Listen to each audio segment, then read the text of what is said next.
I'm Trey Redfield, men's lacrosse beat reporter with Citrus TV, joined alongside Army West Point men's lacrosse head coach Joe Alberici. Coach, thank you so much for taking the time ahead of a huge matchup on Sunday. Thanks for having me on, Trey. Of course, of course. So you guys have a lot of shoes to fill this season. A lot. There were guys lost in the attack, lost on the midfielders, Connor DeWitt, Matt Manone at midfield, but the defensive front is featured with Tom Rigney and Bennett Taylor. Insane. Second scoring defense. Their first season, so you guys lost in the graduation. Not a lot of people understand this, but West Point does not have fifth years. It's not as lucky as teams like Syracuse and Duke and those guys in the ACC. What did you guys do to fill those holes, especially on the defensive front this offseason? Yeah. So Trey, business has been like usual for us, where I think some of the other teams, Syracuse and others around the country, are trying to figure out how you fit in fifth years and how that goes. And it sounds simple. And certainly we would love to have all of those names that you just mentioned. But there becomes some group dynamics that become challenging when you start bringing guys back, and some guys don't come back, some guys do. So, for us, it's been business as usual with the getting on with replacing players. And now we know that we've talked about it from, I would tell you, back in May when our group graduated and we started really focusing in on 2021. We just knew we were going to have to be really, really good in order to compete with the teams because everybody else is going to have more talent. So that's been a driver for us throughout the fall and in this preseason. And we're a work in progress still, but trying to replace those six or seven guys. You mentioned six of them. Anthony George was another key player for us, short stick DM. On the defensive end has been tough. Tom Rigney was kind of a heart and soul guy for us. First defensive player picked in both the PLL and MLL draft.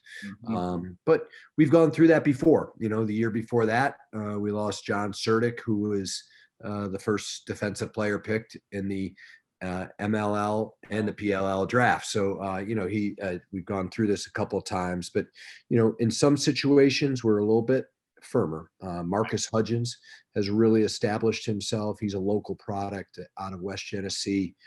I think he's one of the elite defenders in the country. So we really feel like we've got a stopper in him. And then, starting the year last year, we were very unsettled at the goal, and Wyatt Schupler came on strong, played wonderfully against Syracuse, but had a great year inside lacrosse, named him third team All-American. So, as much as we've lost, there are some pieces that we feel, very, very good about. And, we weren't pleased with our defensive showing against Virginia, but, we're going to work on those things we didn't do so well. Yep. And you guys have already had your season opener. Syracuse will have that on Sunday against you guys. So speaking of the Syracuse team in that matchup against West Point, you and I both know the story very well. You were controlling game on both sides of the ball in the first half, and then the second half happens. Outscored 7-2, 4 unanswered goals. Like I said, Coach, we know the story, but what do you guys need to do this time around to make sure something like this doesn't happen again? Yeah. So Trey, I felt like it was just a battle of attrition a little bit in this game and last year. And eventually it just got to us was the face off. They did a wonderful job there, won 16 of 19. So the possession battle just really was in favor, really all game to Syracuse. But, they came out in the second half and rang up 3 quick ones, tied the score up, and we were able to bump ahead again. But then in the fourth quarter, they were just controlling the game through the face-off. So I think that when we look at what we would need to do better is just at the face-off act. So hopefully we're able to get into more of a 50-50. They're very talented. Both their boys are coming back, and they do a great job there. So I wouldn't anticipate a full swing in our favor, but getting a little bit closer to that 50-50 will help us. I think we need to be elite in clearing the ball. The Syracuse attackmen, particularly late in the season, the Hobart game and Johns Hopkins game, were tremendous in the ride. So when we do secure it, we're fortunate enough to secure it. We got to get it up and out. And then the final piece, and both goalies were tremendous last year. Porter was kind of had the breakout game for himself, and Wyatt Schupler was terrific too. So we're going to need Wyatt to play very well, and when we do get the ball in scoring position, we've got to find a way to get it in the back of the net. And we didn't do a great job of that last year, where maybe we could have stretched that lead by more than a couple in the fourth quarter and make it 3 or 4.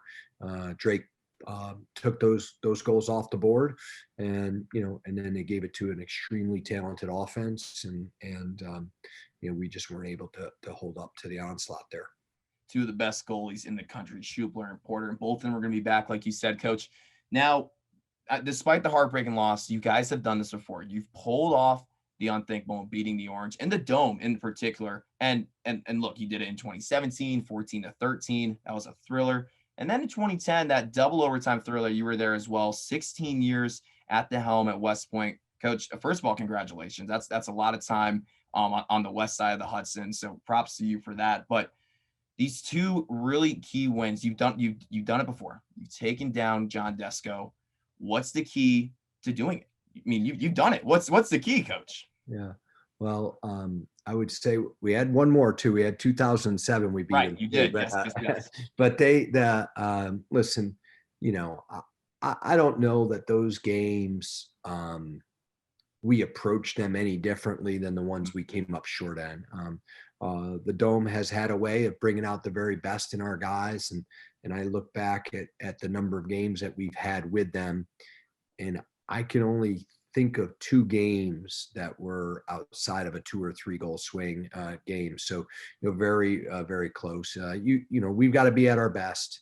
We got to control what we can control right there, be at our very, very best. And we've got some talented kids, but I don't think there's any formula to beat Syracuse. We don't whip up anything,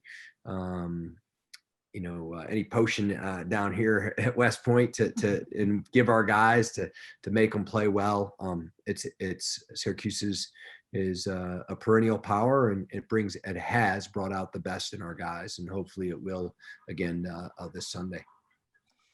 Well, thank you so much, Coach, once again. That's all the time we have with Army West Point head coach Joe Alberici. Top 12 matchup on Sunday. Be sure to tune into my Twitter at Trey_Redfield for all the updates Syracuse men's lacrosse and throughout the game on Sunday. Number 12, Army West Point. Number 4, Syracuse at noon on Sunday. Coach, best of luck, and thank you so much once again.